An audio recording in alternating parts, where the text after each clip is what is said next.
Hebreos capítulo número 9.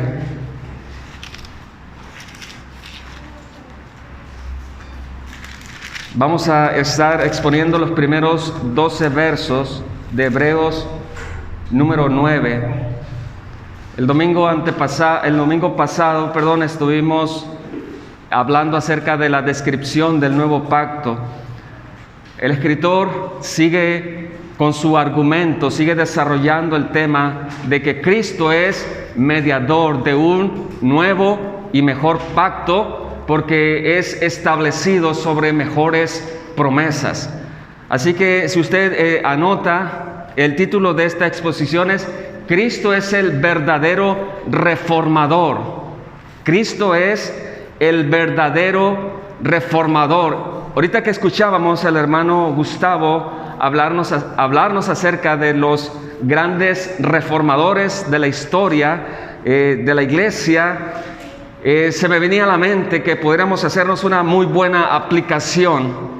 Antes, hablando en un sentido general, antes de querer estudiar y de conocer, ¿verdad?, las grandes doctrinas de la Reforma, debiéramos de preguntarnos si principalmente nuestro corazón ha sido reformado por el mayor reformador, quien es el Señor Jesucristo. Puesto que muchos estudiamos o estudian la historia de la Reforma. Por supuesto que no es malo estudiar la historia de la Reforma, más cuando se concentra en la palabra de Dios.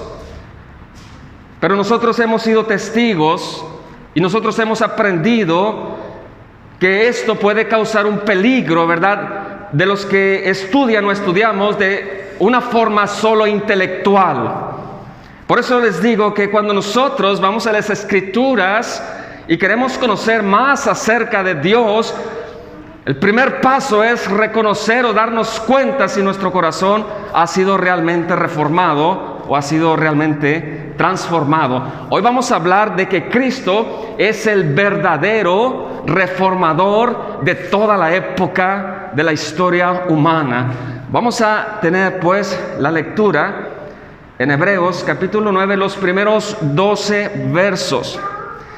Vamos a leer, tenemos dos objetivos bien importantes. Antes de leer tenemos dos objetivos. Número uno, hacernos esta pregunta: ¿por qué Cristo es el verdadero reformador? Número dos, ¿por qué fue necesario reformar las ordenanzas del antiguo pacto? Son dos, muy sencillas pero a la vez muy importantes, puesto que las vamos a hablar en esta mañana de una forma general, no vamos a profundizar. Primer objetivo, ¿por qué Cristo es el verdadero reformador? El segundo, ¿por qué fue necesario reformar el antiguo pacto, principalmente el sacerdocio y los sacrificios? Principalmente el sacerdocio y los sacrificios. Así que vamos a iniciar pues con la lectura. Hebreos capítulo 9, dice así el primer verso: ahora bien, aún el primer pacto tenía ordenanzas de culto y un santuario terrenal, porque el tabernáculo estaba dispuesto así. En la primera parte, llamada el lugar santo, estaban el candelabro, la mesa y los panes de la proposición. Tras el segundo velo estaba la parte del tabernáculo llamado el lugar santísimo, el cual tenía un incensario de oro y el arca del pacto, cubierta de oro por todas partes, en la que estaba una urna de oro que contenía el maná, la vara de Aarón que reverdeció y las tablas del pacto. Verso 5, y sobre ella los querubines de gloria que cubrían el propiciatorio, de las cuales cosas no se puede ahora hablar en detalle. Y así dispuestas estas cosas, en la primera parte del tabernáculo entran los sacerdotes continuamente para cumplir los oficios del culto. Pero en la segunda parte, solo el sumo sacerdote una vez al año, no sin sangre, la cual ofrece por sí mismo y por los pecados de la ignorancia del pueblo, dando el Espíritu Santo a entender con esto, y esto es bien importante, hermanos, que aún no se había manifestado el camino al lugar santísimo, entre tanto que la primera parte del tabernáculo estuviese de pie, lo cual es símbolo para el tiempo presente, según el cual se presentan ofrendas y sacrificios que no pueden hacer perfecto en cuanto a la conciencia al que practica ese culto. Verso 10, ya que consiste solo de comidas y bebidas, de diversas abluciones y ordenanzas acerca de la carne, impuestas hasta el tiempo de reformar las cosas. Verso 11, verso 12.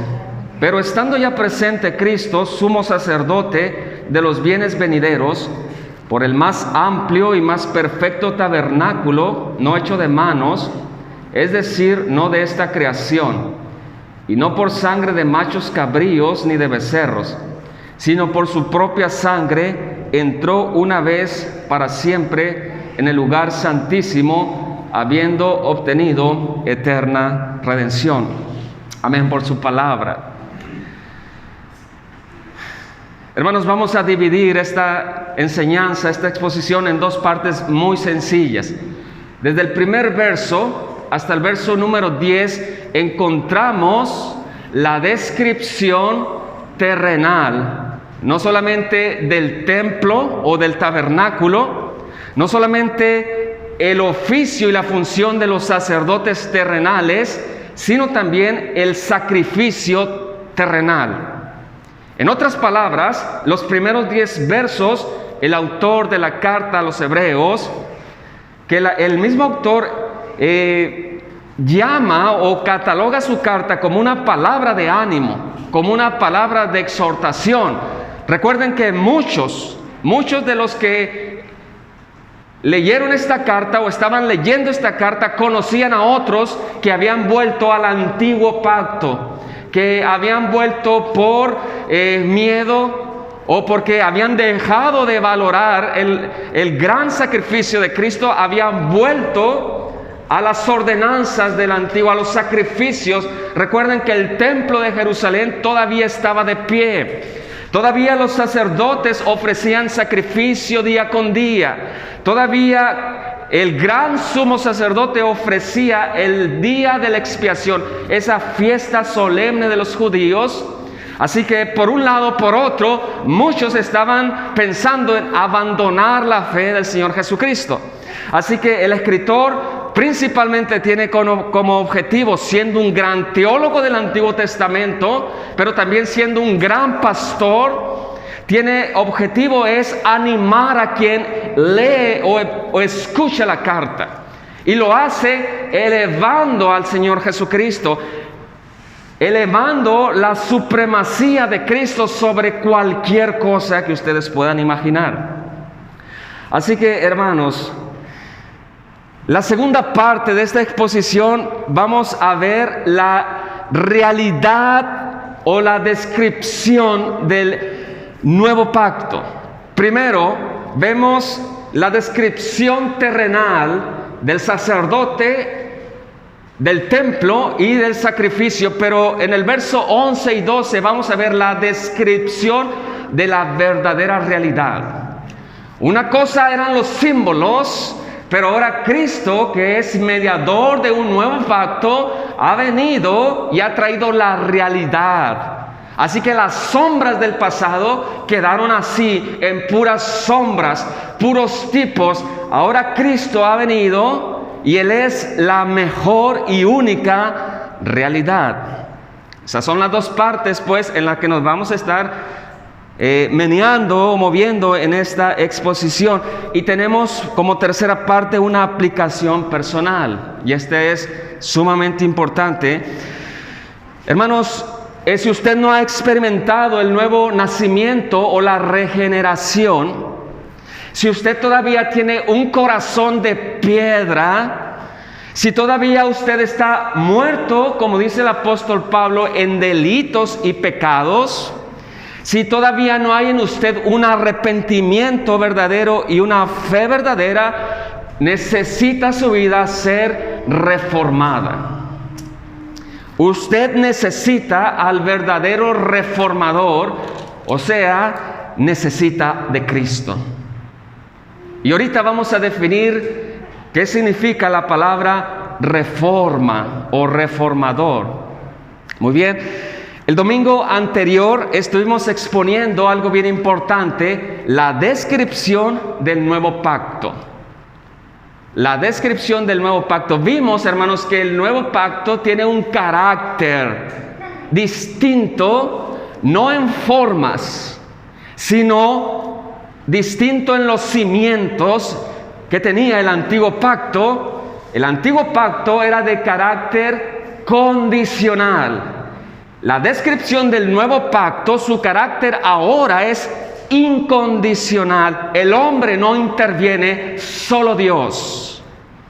Es un pacto unilateral donde es Dios quien hace absolutamente todas las cosas. En el nuevo pacto no puede ser, las personas que están dentro del nuevo pacto no pueden quebrantar el pacto, principalmente porque su sustancia es la gracia. Además, el nuevo pacto lo sostiene la obra y el gran sacrificio de nuestro Señor Jesucristo. Así que el domingo pasado vimos esa descripción del nuevo pacto establecido sobre mejores promesas. Jeremías y el escritor nos recordaron el domingo pasado que es Dios quien haría todas las cosas. Dice, daría su ley, las escribiría en sus corazones. Además dice el nuevo pacto que todos los integrantes del nuevo pacto me conocerán. Esto es que tendrán una relación cercana a su Redentor, una relación cercana al autor de nuestra salvación. Ellos conocerán lo que significa el perdón de pecados. Ellos conocerán lo que significa el gozo de la salvación. Tendrán una relación por naturaleza cambiada, por naturaleza transformada. No hay en el pacto de gracia ninguno de sus integrantes que no pueda dar gracias por la salvación tan grande operada en sus vidas. Además, la otra promesa que vimos es que Dios ha perdonado sus pecados y se ha olvidado de ellos. Por eso el nuevo pacto es mucho mejor, porque el mediador ya no es un hombre imperfecto. Ahora el mediador es Dios, verdadero Dios, Jesucristo, pero también verdadero hombre. Así que vamos a iniciar pues con esta exposición leyendo el primer verso del capítulo 9, donde encontramos la descripción del templo, la descripción de los sacerdotes y sus actividades y la descripción del sacrificio. Si usted puede resumir, vamos a ver la descripción del símbolo para después pasar a la descripción de lo real, de lo fuerte, de lo que vale. Así que dice en el verso número 1 del capítulo 9, ahora bien, el primer pacto, o sea, el antiguo pacto, tenía ordenanzas de culto y un santuario terrenal. Así inicia el escritor para describir los símbolos. Hermanos, la palabra culto, ¿qué se les viene a la mente cuando usted escucha? Vamos a ir al culto. Prepárase familia, porque vamos a ir al culto. El escritor dice que el primer pacto tenía ordenanzas de culto. Culto proviene de la idea, hermanos, de adorar a la divinidad, o sea, Dios. Proviene de la idea de servir a Dios y de rendir tributo. Cuando usted dice, me voy a dormir temprano hoy sábado, porque mañana es primer día de la semana, es día de ir a adorar al Rey de Reyes, de servir, a rendir tributo al autor de mi salvación, las cosas empezarían a ser distintas. Mas sin embargo el escritor dice que el culto estaba compuesto de una serie de reglamentos, de una serie de ordenanzas del antiguo pacto. En esta ocasión vamos a hablar del día del sacrificio, del día de la expiación. Así que el escritor va a describir lo terrenal, el símbolo, para después hablar de lo celestial, de la realidad. Empieza en el verso número 2 describiendo el templo, no solamente recordando el templo que fue levantado por Moisés, sino del templo que había sido hecho por Salomón, etc. Dice, porque el tabernáculo, o sea, el templo, recuerden que el tabernáculo o el templo es definido como una habitación donde Dios reside. El templo, desde ahí Dios hablaba a la nación, al pueblo. Ahora bien dice, verso 2, porque el tabernáculo estaba dispuesto así. En la primera parte, llamada el lugar santo, estaba el candelabro, estaba una mesa y estaban los panes. Había una primer parte del templo, el lugar santo, donde los sacerdotes continuamente sacrificaban a la víctima, al animalito, al cordero, al carnero. Verso número 3 nos dice que tras el segundo velo se encontraba la mejor parte, el lugar santísimo. El lugar santísimo, hermanos, ahí estaba el arca del pacto. Estaba también un incensario de oro. Dentro del arca del pacto estaba una urna que contenían cosas importantes como el maná del desierto, como la vara de Aarón que reverdeció, pero también estaban dentro las tablas del pacto, los 10 mandamientos. En el verso 5 nos describe que había una tapa, el propiciatorio, donde 2 querubines estaban tapándose la cabeza y estaban cubiertas las alas, cubierto lo que es el propiciatorio. Hermanos, el autor a los hebreos, su intención no es recordar todos estos elementos de el lugar santo y del lugar santísimo. Miren lo que dice el verso número 5 al final, de las cuales cosas no se puede ahora hablar en detalle. No es la intención del escritor explicarnos esos detalles. La intención, hermanos, es de exaltar a Cristo como mediador del nuevo pacto.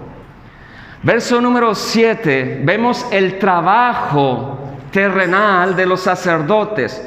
La primera parte dice, el verso 6 y el verso 7, los sacerdotes hacían continuamente sacrificios. Pero también el verso 7 nos dice que una vez al año, el gran sumo sacerdote, el principal sumo sacerdote, entraba al lugar santísimo. Pero preste atención con esta frase que encontramos en el verso 7, y ahí quisiera detenerme un poco.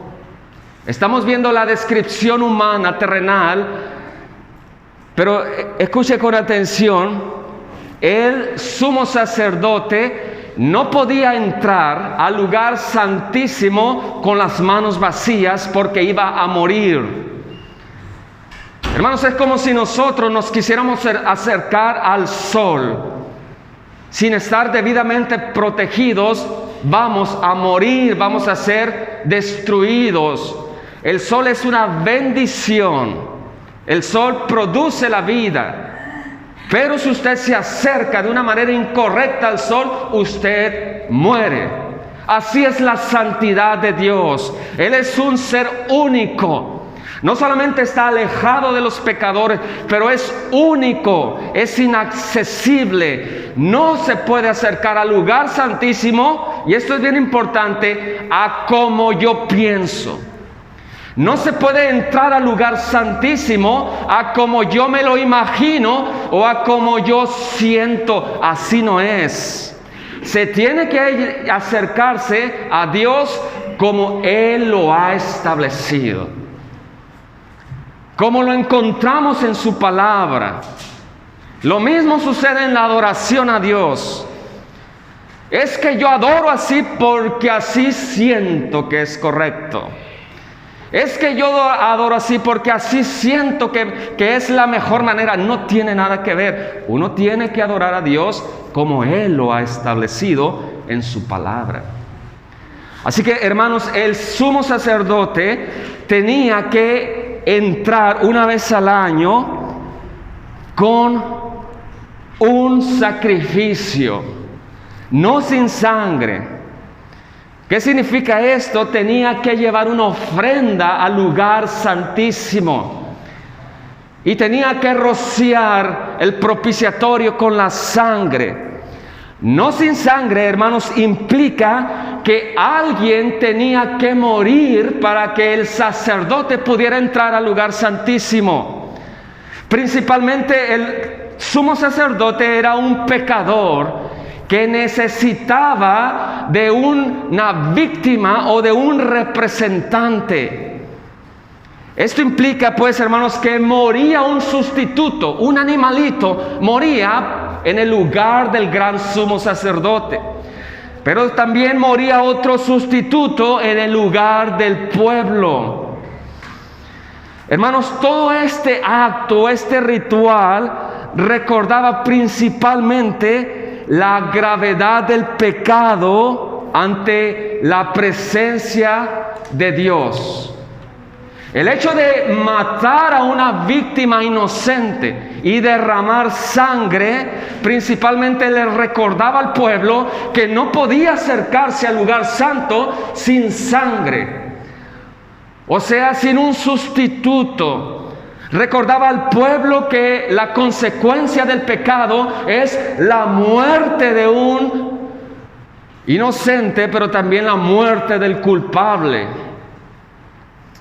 La frase sangre derramada, que nosotros desgraciadamente o desafortunadamente a veces se nos sale de nuestra boca, la usamos.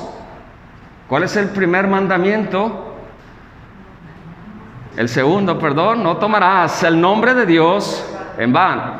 Y cuando nos sucede algo en nuestra vida, algo decimos, la sangre de Cristo, o que la sangre de Cristo te proteja. No tiene nada que ver, pues, esa frase con lo que nosotros lo aplicamos. Hermano, la sangre de Cristo significa que la vida de esa víctima, la vida del cordero, se extinguía mientras su sangre se derramaba. O sea que la vida se iba extinguiendo poco a poco. Si usted va al seguro social y le sacan sangre, y esa sangre, no sé, se bota del aparato, ¿verdad? Y la sangre de usted se va derramando en el piso, significa que su vida se va también derramando, se va extinguiendo. Así que cada año el gran sumo sacerdote, el día de la expiación, hacía ese ritual. La palabra expiación, hermanos, que tanto escuchamos, significa quitar, borrar la culpa, pero mediante un sacrificio.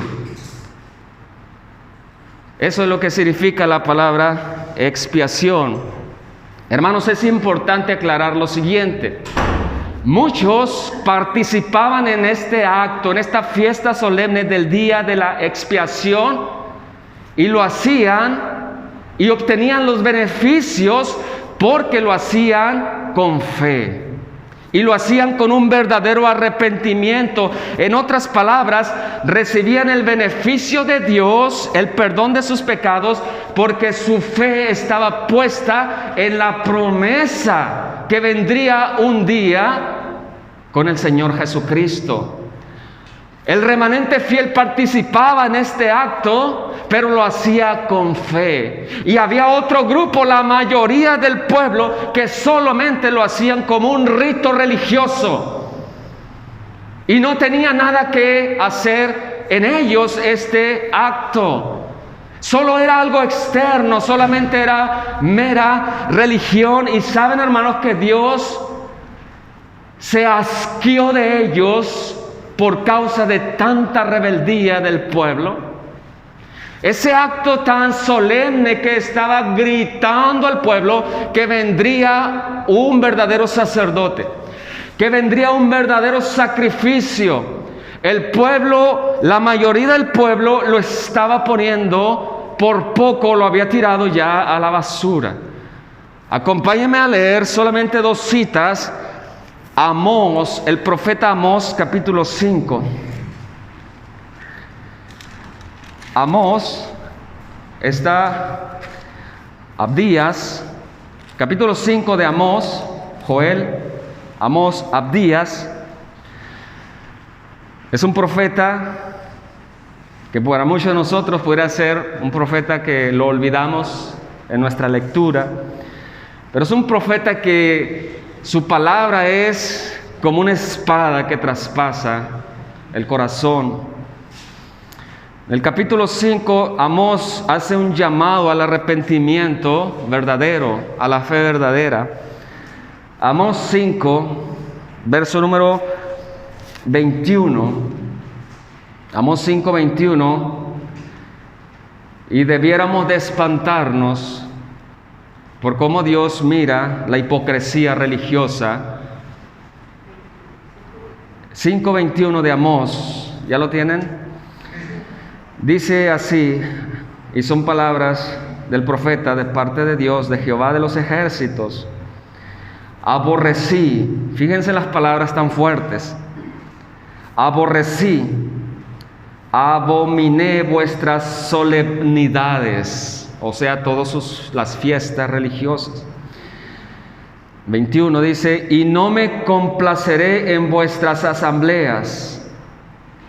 Y si me ofreciereis vuestros holocaustos y vuestras ofrendas, no los recibiré, ni miraré a las ofrendas de paz de vuestros animales engordados.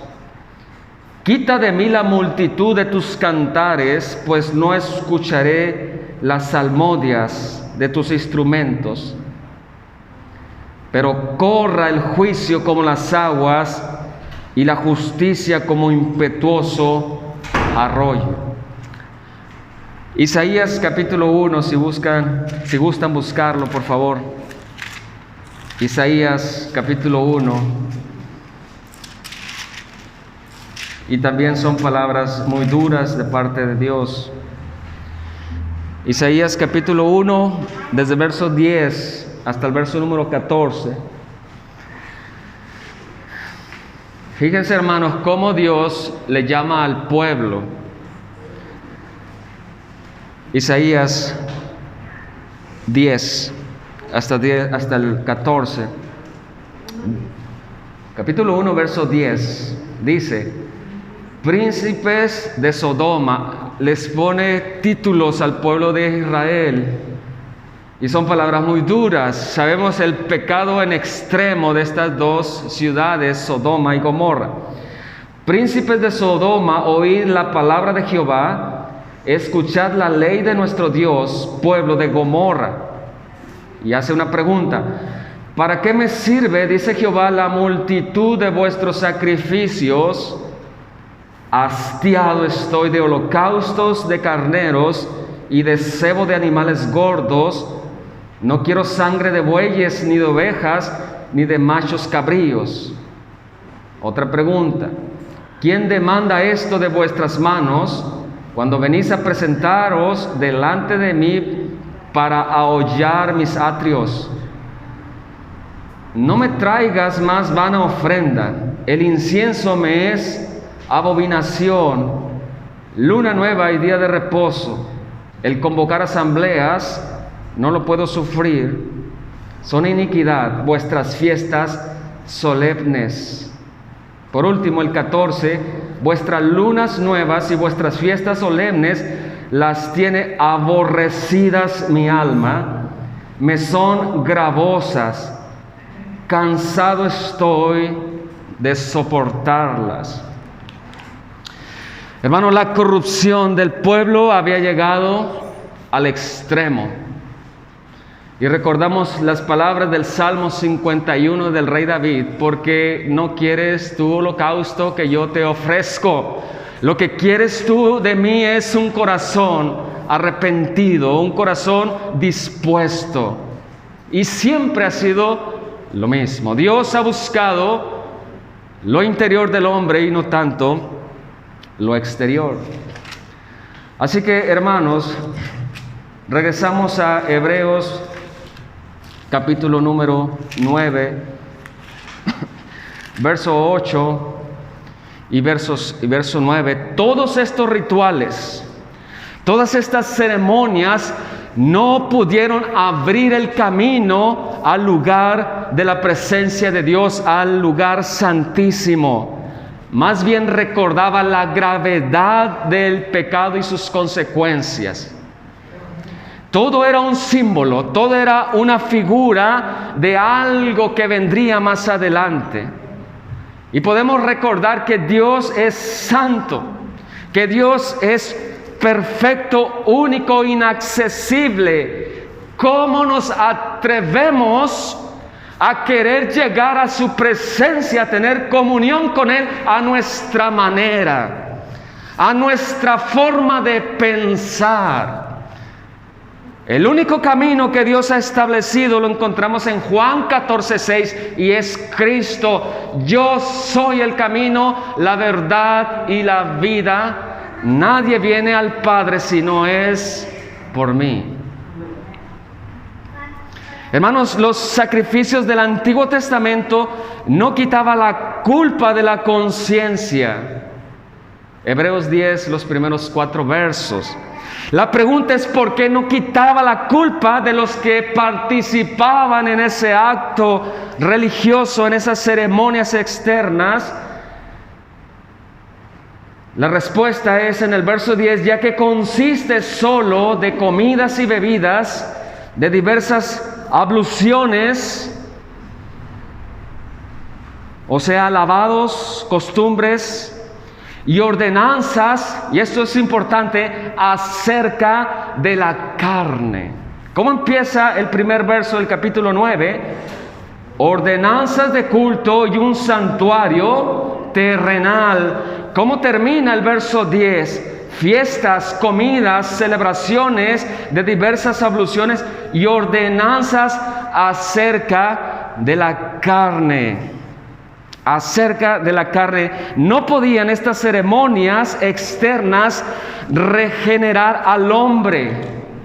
El participar en estos actos no podían quitar el corazón de piedra.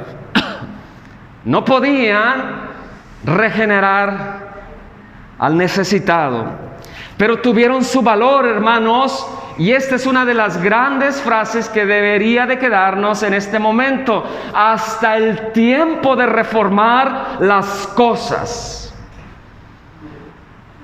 Como leemos en Jeremías 31, que nos dice el profeta: en aquel día vendrá un nuevo pacto. Es el mismo sentido, hasta el tiempo. El antiguo pacto tuvo su propósito, los símbolos, las figuras, pero terminó hasta que llegó uno que iba a reformar especialmente el sacerdocio y el sacrificio. Hasta el día, dice el verso 10, parte final, impuestas hasta el tiempo de reformar las cosas, hasta el día que vendría Cristo a enderezar lo que estaba torcido. Eso es lo que significa la palabra reformar. Su significado es enderezar lo que está torcido, lo ineficiente, hacerlo eficiente. Lo recto, hacerlo recto, lo que está torcido. Todo el sistema de sacrificios, pues, era un símbolo que apuntaba a una mayor realidad, quien es Cristo. Por eso esta carta es de ánimo, de exhortación. Pasamos a la segunda parte de la exposición. Cristo es el gran reformador, por dos razones. Dice el verso 10, pero estando ya presente Cristo. La vida de Cristo es suprema. Su sacrificio también es supremo.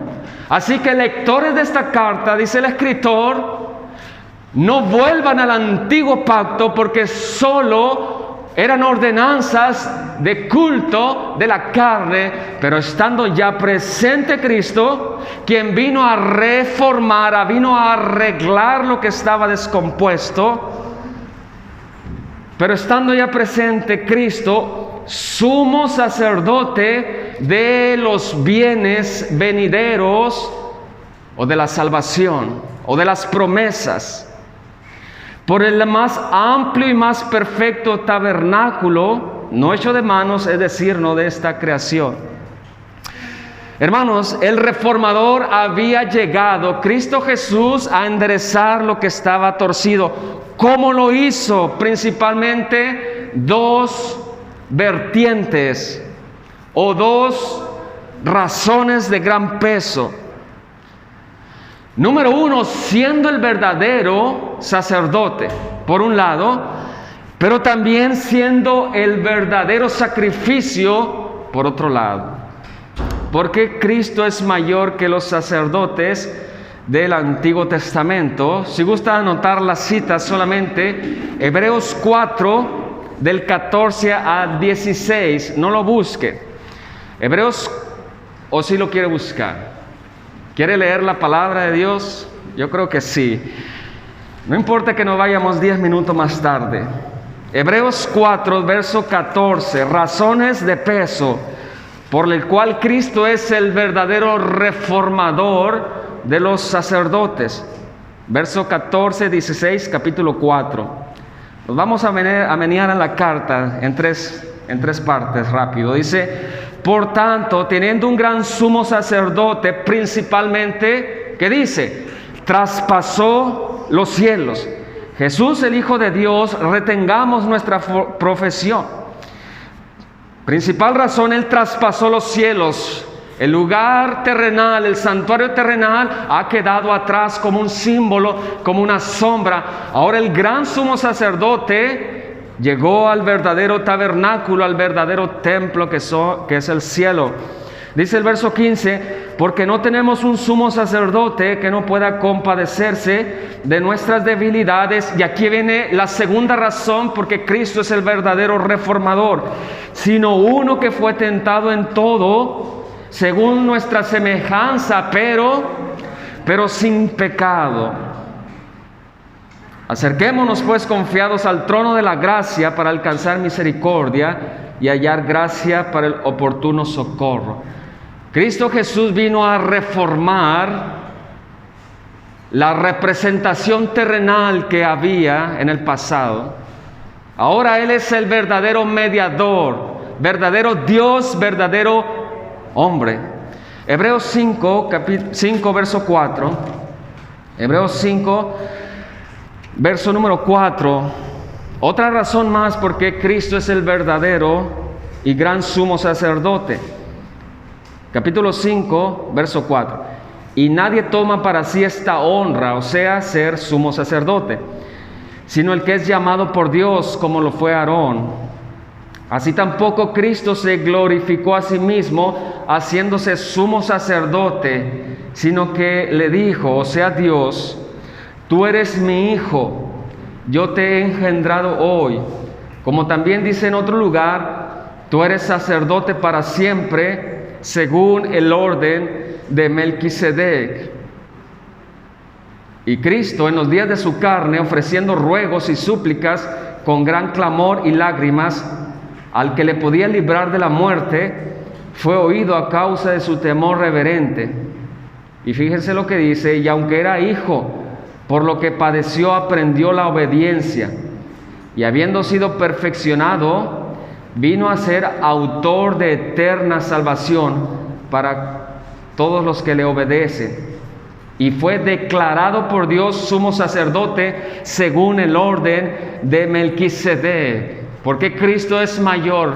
Porque recibió la designación no de un linaje sacerdotal, un linaje humano, sino fue designado en los cielos. Además, por medio de su obediencia perfecta y su sacrificio perfecto, Él ha venido a ser autor de nuestra salvación. Y por último, Hebreos 7, verso 22. ¿Por qué Cristo es mayor que los sacerdotes? Porque Cristo vino a arreglar todas las cosas. Hebreos 7:22 dice una conclusión. Por tanto, Jesús es hecho fiador o garantía de un mejor pacto. Y los otros sacerdotes llegaron a ser muchos, debido a que por la muerte no podían continuar. Mas este, por cuanto permanece para siempre, tiene un sacerdocio inmutable, por lo cual puede también salvar perpetuamente a los que por él se acercan a Dios, viviendo siempre para interceder por ellos. Usted necesita de este sacerdote. Verso 26, con estas características. Porque tal sumo sacerdote nos convenía, santo, inocente, sin mancha y apartado de los pecadores, y hecho más sublime que los cielos, que no tiene necesidad cada día, como aquellos sumos sacerdotes, de ofrecer primero sacrificios por sus propios pecados y luego por los del pueblo, porque esto lo hizo una vez para siempre, ofreciéndose a sí mismo. Porque la ley constituye sumos sacerdotes a débiles hombres, pero la palabra del juramento posterior a la ley, al Hijo, hecho perfecto y para siempre. Por eso el Señor Jesús vino a reformar el sacerdocio. Se necesitaba un mediador perfecto, uno que fuera santo, sin mancha, hecho más sublime que los cielos, uno poderoso que no muriera a los 80 años, un sacerdocio que fuera inmutable, un sacerdote que no tuviera principio ni tuviera fin. Por eso Cristo es el mejor reformador de toda la época. Además, Cristo es el verdadero reformador porque vino a reformar los sacrificios. Cuando nosotros leemos más adelante que la sangre de los animales, de los machos cabríos, no podían aliviar la conciencia hasta que no viniera el verdadero sacrificio. Hermanos, no solamente Jesús como sacerdote perfecto entró al verdadero tabernáculo en los cielos como gran sumo sacerdote, sino que también entró al tabernáculo, al templo, como el sacrificio verdadero. El Señor Jesucristo es el gran reformador porque reformó, le dio el verdadero sentido a los sacrificios y lo hizo una vez y para siempre. Tan grande es su eficacia, tan grande es el poder de Dios manifestado en la cruz, que lo hizo una sola vez y jamás en la historia se volverá a repetir. Por eso es tan grave al sacrificio de Cristo, a su acto de expiación. Por eso es tan grave despreciarlo. Por eso es tan grave añadirle obras religiosas, porque estaríamos echando a la basura el sublime sacrificio de Cristo, destinado antes de la fundación del mundo. Cristo, hermanos, fue sacrificado en el altar de Dios. Su vida valiosa, preciosa, fue extinguiéndose minuto tras minuto por causa de usted y mía, por causa de nuestros pecados. Él llevó nuestra maldición en la cruz. Si tan solo pudiéramos entender un poco más que Él fue herido por Dios y llevó nuestras rebeliones. Llevó la cosa que usted amaba, el pecado, la mentira, la fornicación, la lujuria, el robo. Todo lo que usted amaba, Dios lo aborrecía y lo estaba cargando en la espalda de Cristo. Él fue herido por Dios. Y lo hizo una sola vez, hermanos, y para siempre. Su sangre en la cruz, hermanos, representa nuestra salvación. Su sangre en la cruz representa que nos ha dado vida cuando estábamos muertos en delitos y pecados, para que todo aquel que crea en Él no se pierda, mas tenga vida eterna. Él vino a reformar lo que estaba desviado. Él viene también a nuestras vidas a reformar nuestro corazón. Nuestro corazón está desviado, está torcido. Queremos acercarnos a Dios a nuestra manera. Queremos ganarnos el cielo a nuestra manera. Queremos ganar el perdón a nuestra manera. Queremos apagar nuestra conciencia a nuestra manera. Pero solo existe un camino. Y ese camino es que Cristo reforme tu vida. Y solo es por fe. Es por gracia. Dice la última parte del verso 12: entró una vez para siempre en el lugar santísimo, habiendo obtenido parcial redención. Así dice. ¿Cómo dice pues?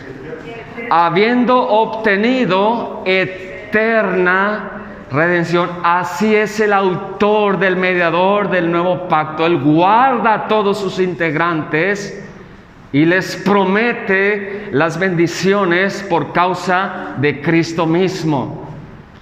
Cristo Jesús entró a los cielos, hermanos, y nos trajo la libertad. Nos trajo la eterna redención. Ninguno de los suyos se va a perder. Ninguno de los que están dentro del nuevo pacto van a perderse, porque el pacto depende de Dios y no tanto ya de nosotros en que tenemos que hacer algo. Por supuesto, tenemos que tener fe, pero es parte de la gracia de Dios, es parte de su misericordia. Finalmente, pues, Cristo con su muerte confirmó el nuevo pacto, haciendo realidades todas las promesas anunciadas en el antiguo pacto, en el Antiguo Testamento. Segunda verdad que acabamos de exponer, hermanos: Cristo es el reformador y lo hizo en dos sentidos. Arregló lo de los sacerdotes, siendo Él el sacerdote verdadero, pero también arregló los sacrificios, siendo Él el verdadero sacrificio. Juan el Bautista, el mayor profeta, dicho por Jesús, dice: he aquí viene el Cordero de Dios que quita el pecado de tu vida. Que quita, que lo borra por su perfecto sacrificio en la cruz. ¿Cuál sería pues nuestra aplicación, hermanos? Tenemos dos aplicaciones. Número uno, usted necesita urgentemente un sacerdote. Usted necesita urgentemente un representante. Usted necesita urgentemente un mediador que traiga la paz entre Dios y usted. Hermanos, no ore por sus padres para que Dios les sane la enfermedad que tiene. Principalmente ore para que Dios traiga la paz a la vida de él. Y después podemos orar todo lo que usted quiera. Debemos de insistir, debemos de ser diligentes en orar, porque nuestras familias necesitan al verdadero sacerdote. Pablo le dice a Timoteo, solo hay un solo mediador entre Dios y los hombres, Jesucristo. No hay ni una mujer, no hay ningún hombre que pueda suplir las características que acabamos de ver. El gran reformador del sacerdocio y el gran sacrificio del Señor Jesucristo. Así que usted necesita un mediador, un representante, pero también usted necesita un sustituto que pague en su lugar. Usted necesita de Cristo. Dios no va a aceptar ningún sacrificio humano que nosotros podemos hacer. A Dios no le satisface que usted dé alimento a todos los pobres y que haga miles y miles de escuelas de orfanatos, que regale su tiempo, que regale su dinero. Dios todo lo ve como trapos de inmundicia. Lo que usted necesita es el sustituto, quien murió en la cruz cargando sus pecados. Y como segunda aplicación, hermanos, para nosotros como iglesias, no se nos olvide que tenemos un gran mediador que garantiza el éxito del nuevo pacto. La garantía del nuevo pacto ya no depende de nosotros. Es un pacto inquebrantable, un pacto inviolable, porque depende solo de Cristo, depende de la promesa de Dios.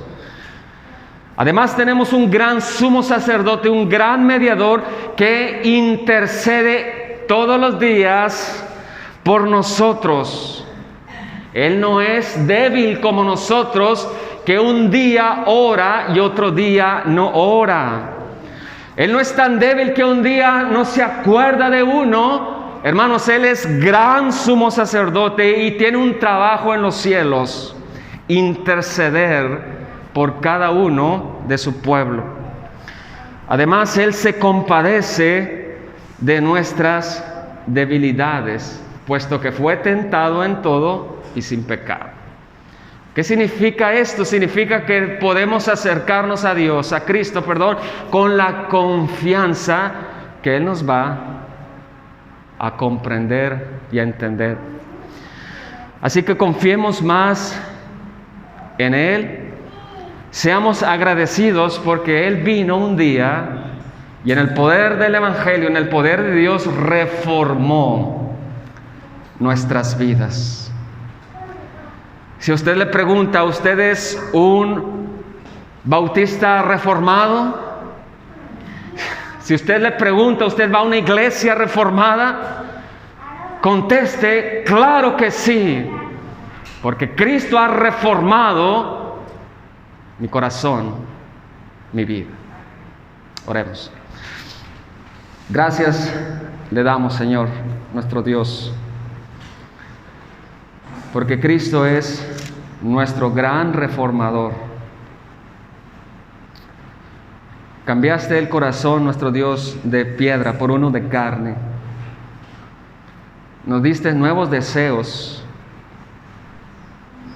Y gracias a nuestro Señor Jesucristo, que es nuestro sacerdote y nuestro sacrificio. Entró una sola vez, entró al lugar santísimo nuestro Dios y nos trajo eterna redención. Gracias porque sigues reformando nuestras vidas. Sigue reformando nuestra fe, lo que creemos. Gracias, Señor, porque nos sigues conformando al carácter de nuestro Señor Jesús. Gracias, nuestro Dios, porque nosotros podemos reconocer que somos muy débiles, pero también reconocemos que tenemos un poderoso y gran sumo sacerdote, que está en los cielos intercediendo por cada uno de nosotros. Ayúdenos, nuestro Dios, esta gran verdad que hemos leído, que sea de ánimo para nuestras vidas. Que nosotros podamos apoyarnos en estas verdades cuando sintamos algún desánimo, cuando sintamos, nuestro Dios, las adversidades de la vida. Que nosotros podamos recordar estas grandes verdades. En el nombre de Jesús. Amén.